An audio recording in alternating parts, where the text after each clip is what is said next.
భారతీయ సంస్కృతి ఏది పోతుంది అని చెప్పదు, పోయిన ప్రతిదీ మళ్ళీ వస్తుంది అని ఒక ఆశావాదాన్ని నెలకొల్పుతుంది.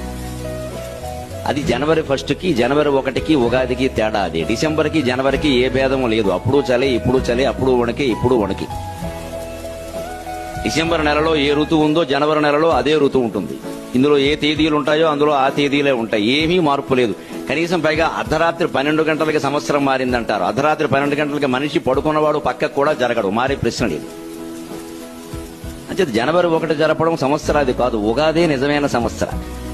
సంవత్సరం మారింది అంటే ఏమైనా మారాలగా.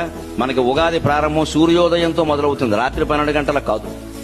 సూర్యోదయం అంటే చీకటి నుంచి వెలుగులోకి చేసే ప్రయాణం. రాత్రంతా చీకటి, పొద్దున్నే వెలుగులోకి ప్రయాణం చేస్తున్నాం. మార్పు. శిశిరం, ఆకులన్నీ రాలిపోయిన కాలం. వసంతం, అన్ని చిగురించే కాలం. అదొక మార్పు. శిశిర ఋతువు నుంచి వసంత ఋతువు ఒక మార్పు.